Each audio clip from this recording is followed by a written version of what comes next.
Lord's మైదానం వేదికగా England India జట్ల మధ్య మూడో టెస్ట్ మ్యాచ్ మొదలైంది. ఈ మ్యాచ్ కోసం రెండు జట్లు కూడా చెరొక మార్పు మాత్రమే చేశాయి.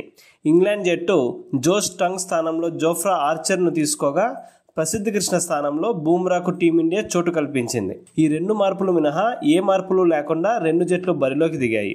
ఈ మ్యాచ్లో కూడా ఇంగ్లాండ్ జట్టు టాస్ గెలిచింది. వరుసగా 3 మ్యాచ్లలో ఇంగ్లాండ్ జట్టే టాస్ గెలవడం గమనార్హం. ఇక అందరూ అనుకున్నట్లే ఆరంభంలో బూమ్రా, ఆకాష్ దీప్ ఓపెనింగ్ స్పెల్ను వేశారు. ఈ ఇద్దరు చాలా కట్టుదిట్టంగా బౌలింగ్ చేసి ఎక్కడా ఇంగ్లాండ్ బ్యాటర్లకు పరుగులు చేసే అవకాశమే ఇవ్వలేదు. కానీ వికెట్లు మాత్రం పడగొట్టలేకపోయారు. దీంతో వికెట్ పడకుండానే చూస్తుండగానే మొదటి గంట సేపు ఆట అయిపోయింది. ఇటువంటి పరిస్థితుల్లో ఇంగ్లాండ్ ఓపెనర్లు కుదురుకున్నారు అని భావిస్తున్న సమయంలో కెప్టెన్ శుభ్మన్ గిల్ తీసుకున్న ఒక్క నిర్ణయం ఇంగ్లాండ్ జట్టును షేక్ చేసింది. ఎవరు ఊహించని విధంగా 14వ ఓవర్ను నితీష్ కుమార్ రెడ్డికి ఇవ్వాలని గిల్ డిసైడ్ అయ్యాడు. అతని నిర్ణయం చాలా మందికి ఆశ్చర్యాన్ని కలిగించి ఉండొచ్చు.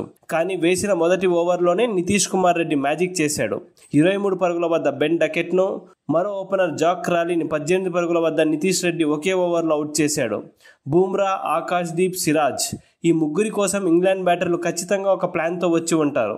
కానీ అవుట్ ఆఫ్ సిలబస్ కింద నితీష్ కుమార్ రెడ్డి వచ్చి వాళ్ళ ఓపెనింగ్ జోడీని పెవిలియన్కు పంపడం ఇంగ్లాండ్ జట్టుకు ఖచ్చితంగా మింగుడు పడి ఉండదు.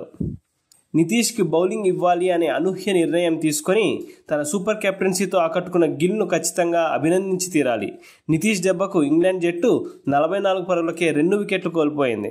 అయితే అదే ఓవర్లో ఓలీ పోప్ ఇచ్చిన ఒక క్లిష్టమైన క్యాచ్ను గిల్ పట్టలేకపోయాడు. అది కూడా పట్టి ఉంటే నితీష్ కుమార్ రెడ్డికి తాను వేసిన మొదటి ఓవర్లోనే 3 వికెట్లు దక్కి ఉండేవి. కాకపోతే లార్డ్స్ పిచ్లో అనీవెన్ బౌన్స్ కారణంగా బంతి ఎక్కడ ల్యాండ్ అవుతుందో తెలియని పరిస్థితి ఏర్పడింది. ఇటువంటి పరిస్థితుల్లో ఫీల్డ్ సెట్టింగ్ అనేది చాలా సంక్లిష్టంగా మారింది. అదే సమయంలో బంతి ఎక్కడ ల్యాండ్ అవుతుందనే విషయాన్ని ఊహించడం కూడా కష్టతరంగా ఉంది. వీటి కారణంగా ఇండియా మరికొన్ని వికెట్లను పడగొట్టలేకపోయింది. లేదంటే ఈ పాటికి ఇంగ్లాండ్ జట్టు కనీసం 4 లేదా 5 వికెట్లు కోల్పోయి ఉండేది. మొదటి 2 వికెట్లు చాలా తక్కువ వ్యవధిలో కోల్పోయినా ఆ తర్వాత క్రీజ్లోకి వచ్చిన ఓలీ పోప్, జో రూట్ జాగ్రత్తగా ఆడుతూ పరుగులు రాబట్టి ఇన్నింగ్స్ను చక్కదిద్దడం మొదలుపెట్టారు. పోప్ చాలా నెమ్మదిగా బ్యాటింగ్ చేయగా జో రూట్ మాత్రం మరీ డిఫెన్సివ్ అప్రోచ్తో బ్యాటింగ్ చేయకుండా బాగానే బ్యాటింగ్ చేశాడు. దీంతో మొదటి సెషన్ ముగిసే సమయానికి ఇంగ్లాండ్ జట్టు 2 వికెట్లు కోల్పోయి 83 పరుగులు చేసింది. పోప్ 12 పరుగులతో, రూట్ 24 పరుగులతో క్రీజ్లో ఉన్నారు. రూట్ బ్యాటింగ్ చూస్తుంటే మంచి టచ్లో కనపడుతూ కాస్త టెన్షన్ పెట్టేలా కనబడుతున్నాడు. రెండవ సెషన్లో వీలైనంత త్వరగా జో రూట్ను అవుట్ చేయాల్సిన అవసరం ఉంది.